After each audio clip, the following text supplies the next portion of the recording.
lagi dengan kita ya Aktrivi. Hari ini kita mau bahas tentang tentang masalah COD pos dan bagaimana cara menyelesaikannya atau cara komplainnya ya. Pelan-pelan ya ini ya. Pelan-pelan jadi, ya. Ilmunya ini jadi sharingnya ini pelan-pelan aja karena kompleks banget ya. Jadi COD pos itu adalah pengiriman bayar di tempat melalui Pos Indonesia atau kantor pos lah orang-orang. Benar. Ternyata kalau alurnya COD itu kan kita kirim barang gitu ya. Kita kirim barang, kemudian barang itu diantar sama kantor pos, kemudian kantor pos diantar ke pihak penerima, kemudian pihak penerima bayar, kemudian pembayaran itu sama pihak kantor pos ditransfer ke rekening giro mobil kita. Alurnya kan gitu. Itu kalau lancar kan gitu. Kalau lancar. Nah, ternyata di tengah perjalanan itu ada beberapa masalah yang terjadi sehingga alurnya itu tidak semulus yang kita bayangkan tadi kan gitu ya. Oke. Kan gitu kan ya. Nah, masalahnya apa? Jadi sebelum kita bahas caranya komplain, kita bahas aja masalah-masalahnya itu seperti apa gitu. Sehingga nanti kita bisa tahu ketika kita komplain nanti itu apa aja sih yang kita butuhkan kan gitu kan ya. Benar. Nah, jadi yang pertama itu untuk masalah yang sering timbul itu tak bagi jadi dua. Jadi masalah tentang pengantaran, masalah tentang pengantaran, sama masalah tentang pencairan. Oh gitu. Nah, jadi beda ya. Beda. Jadi treatmentnya nanti juga beda. Gitu. Jadi yang pertama itu masalah tentang pengantaran. Ya. Yang kedua tentang pencairan. Kalau masalah pengantaran tuh kita kirim barang tapi barangnya itu belum sampai di customer gitu. Oke? Jelas ya? Jelas. Kalau masalah pengiriman, kita kirim barang sudah sampai di customer tapi dananya belum masuk ke rekening kita. Nah, itu berarti ada dua masalah ya. Masalah pengantaran dan masalah pengiriman. Di masalah pengantaran ini ada dua bagian lagi. Ya, tak bagi lagi jadi dua bagian. Yang pertama itu adalah barangnya itu secara tracking berhenti di suatu tempat ya. Yang kedua nanti gagal antar. Ini treatmentnya juga beda. Tak bahas satu-satu ya. Tak bahas satu-satu. Sekarang tentang masalah ketika terjadi barang belum sampai. Barang belum sampai tapi stuck di pengiriman. Jadi stuck itu contohnya misalnya harusnya itu kalau barang kita kirim itu kan pertama itu loket ya kan ya, harus loket. Kalau kita tracking nanti ke hub pengiriman gitu kan ya. Setelah hub pengiriman terus diteruskan ke hub penerima kan gitu kan ya. Kemudian DC penerima, kemudian kantor antaran, kemudian proses antaran, kemudian berhasil atau gagal. Kalau kita dilacak tracking itu kan seperti itu ya.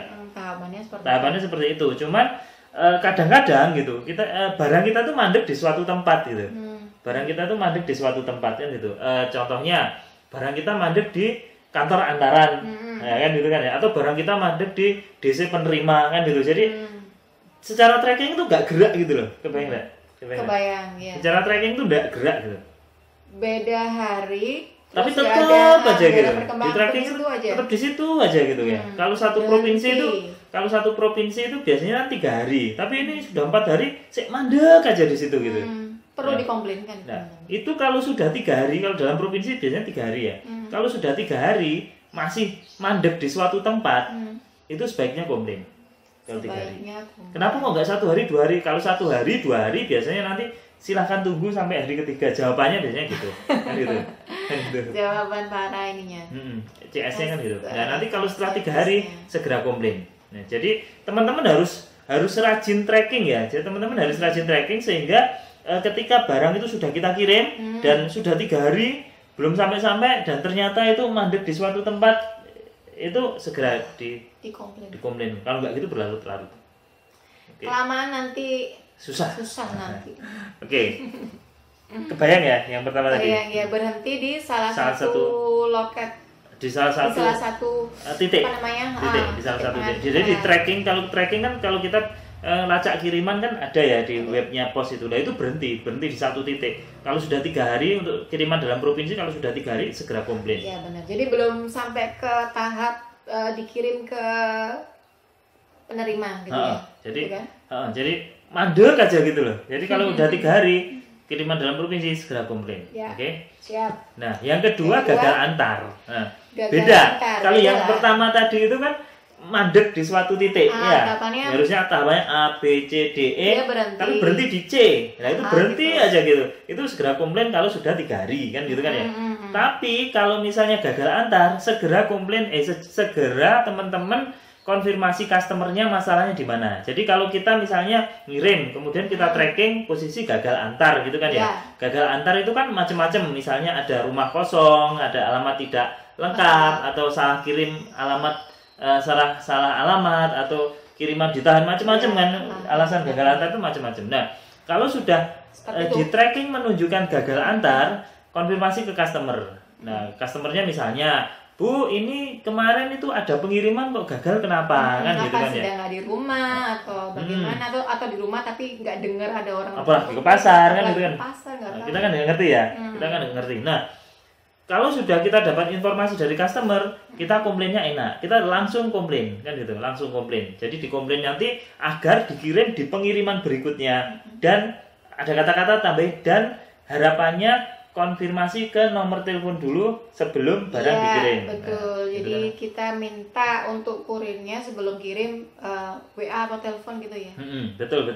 Jadi kalau udah gagal antar, kita konfirmasi ke customer, terus nanti kita minta ke komplain ke pihak kantor pos agar dikirim ke pengiriman berikutnya, dan kalau bisa sebelum dikirim itu dihubungi WA atau konfirmasi WA atau telepon. Kenapa kok kita harus konfirmasi ke customer dulu sebelum komplain? Kan customer banyak-banyak meng-cross-check-kan. Jangan-jangan customer-nya moro-moro customer fiktif dan lain-lainnya sesuai yang sudah di video kita itu kan ya. Gitu. Jadi masalah komplain masalah pengiriman itu ada dua, yaitu barangnya belum sampai atau barangnya gagal antar kan gitu kan ya. Barangnya belum sampai atau barangnya gagal antar. Oke, lanjut ya. Terus masalah yang kedua adalah masalah pencairan kan gitu kan ya. Masalah pencairan. Nah, masalah pencairan ini jadi secara tracking kiriman udah sampai. Tapi duitnya belum ditransfer ke TGM kita, ke rekening giro mobil kita kan gitu kan ya, kan gitu. Nah itu sebaiknya kalau sudah 2 hari segera komplain.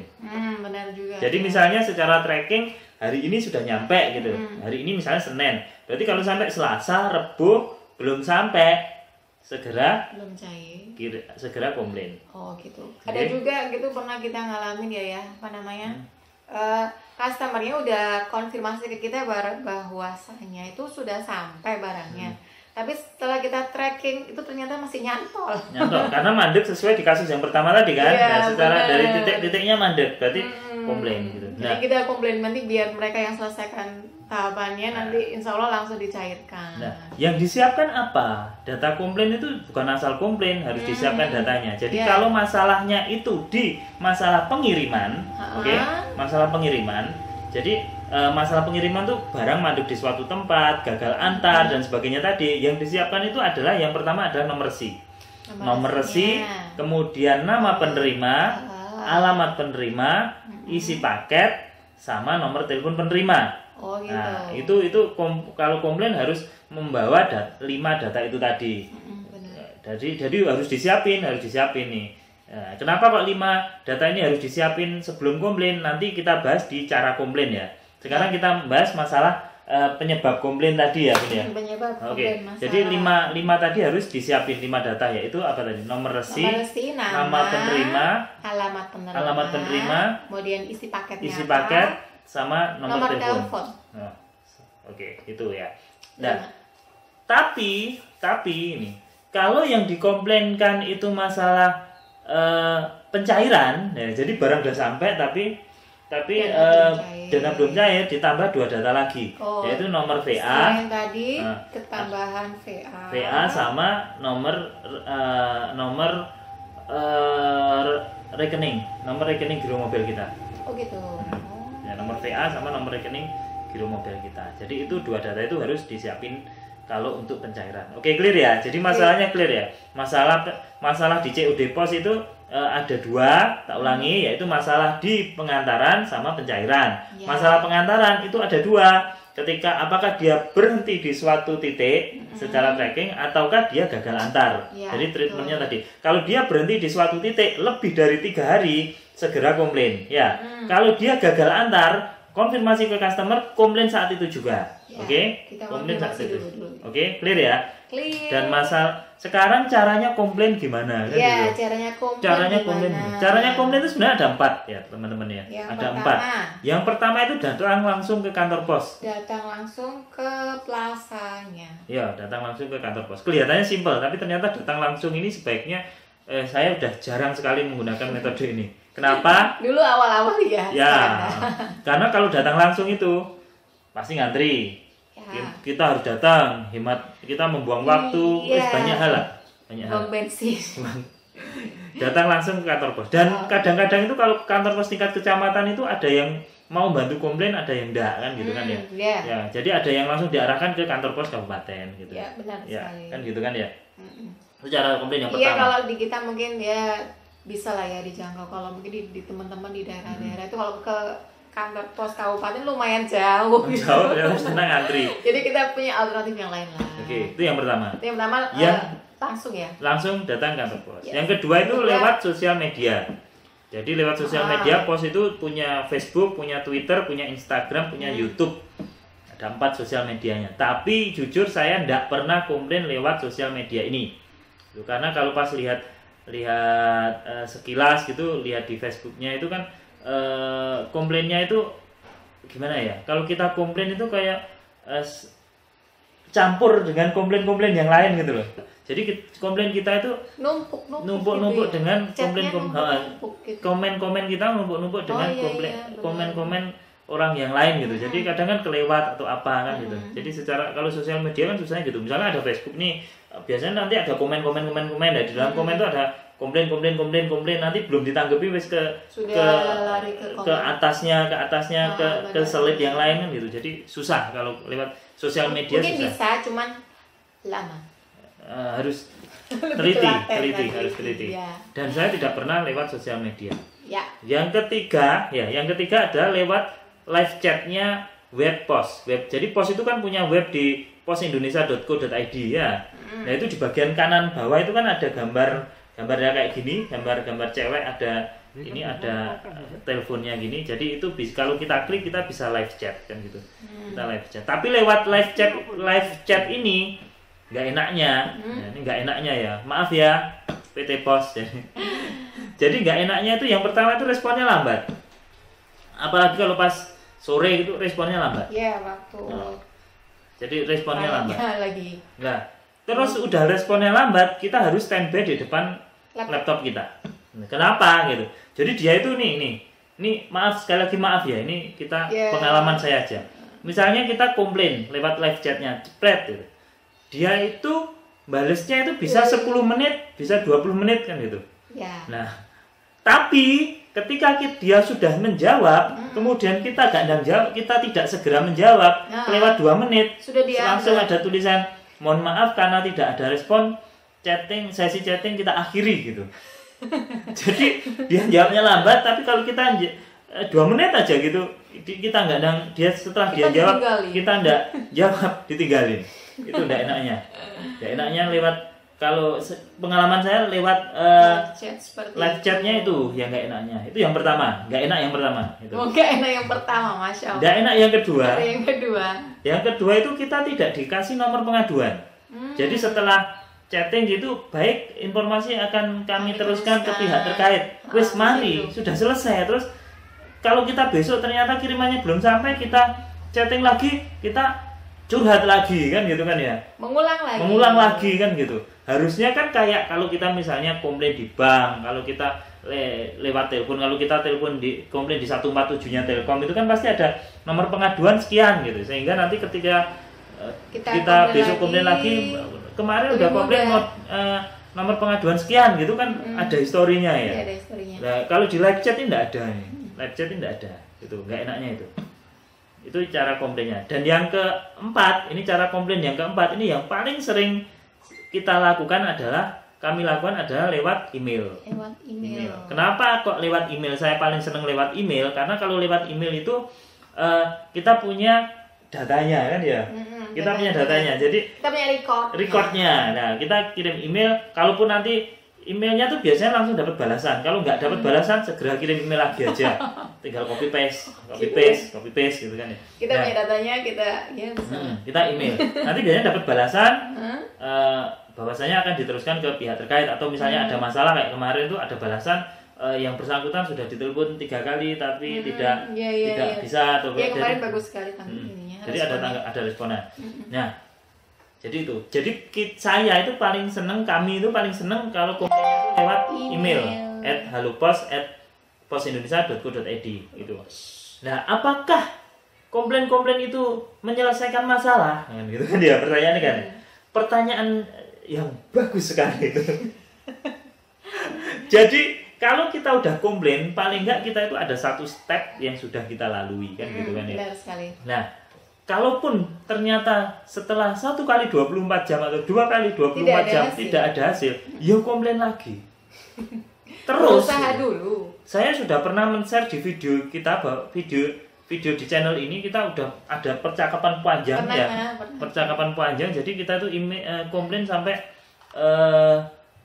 berapa ya? 6 atau 7 kali gitu. Jadi komplain besoknya nggak dianu, komplain lagi. Lebih dari 10 kalau nggak salah. Lupa aku. Jadi jangan capek-capek komplain dan kita harus pantau terus. Ya. Kemarin tuh beberapa orang itu komen, bukan banyak, beberapa orang komen sampai uangnya nggak dikirim beberapa bulan. Kita harus aktif. Ya. Jangan jangan pasif. Kalau jangan pasif, aktif. Komplain lewat email, paling enak kan lewat email, nggak usah wirawiri, nggak usah nunggu apa gitu kan, lewat tinggal email yang disiapkan apa ya tadi itu. Kalau masalah pengantaran itu 5 hal tadi, kalau masalah pencairan itu 7 hal kan gitu kan ya, yang tadi kita sebutkan itu ya. Apa tadi kita ulang ya, apa? Nomor resi, nama, alamat, isi sama nomor telepon. Terus kalau nama pengirim perlu nggak ya? Gak pernah ditanyain. Pernah ditanya. Terus kalau masalah pencairan ditambah nomor PA sama nomor rekening giro kan gitu kan ya. Nah, itu. Kalau belum selesai masalahnya ya komplain lagi. Kok jadi gitu ya? Jadi kita jangan bosan-bosan untuk komplain. Jadi gitu teman-teman.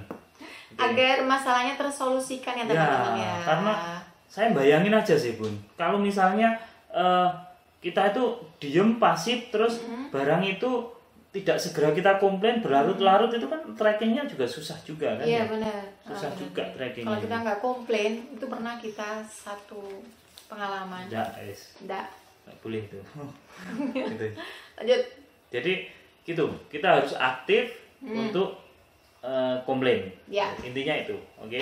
Dan alhamdulillah selama ini karena kita rajin tracking, begitu ada masalah barang belum sampai sudah 3 hari, 3 hari masih mandek, di satu titik kita langsung komplain terus, atau misalnya barang gagal antar langsung kita tanya customer kita, kemudian kita komplain, atau kalau barang sudah sampai tapi belum cair lebih dari 2 hari, kita komplain, alhamdulillah nggak ada uang kita sing nyantol, atau seperti cerita-cerita orang uangnya nyantol sampai banyak gitu. Itu kita nggak ada. Jadi karena kita rajin-rajin untuk melakukan komplain tadi. Iya, betul. Jangan berputus asa. Komplain aja. Komplain gampang lewat Halopos. Iya, insya Allah tersolusikan. Dibantu. Jadi jangan berlarut ya teman-teman ya. Sayang kalau uangnya dikit, kalau uangnya banyak kan lumayan buat muter usahanya gitu.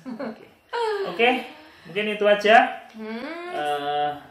Sampai ketemu lagi. Mudah-mudahan teman-teman lancar semua usahanya. Amin ya rabbal alamin. Sudah cukup ya. Oke. Baik, terima kasih buat waktunya ya teman-teman sudah menyaksikan video ini. Semoga bermanfaat. Ataupun misal mau di-share atau di-like, mau komen, monggo nggak apa-apa, silakan. Jangan sungkan-sungkan. Baik, terima kasih. Sampai jumpa di video berikutnya. Selamat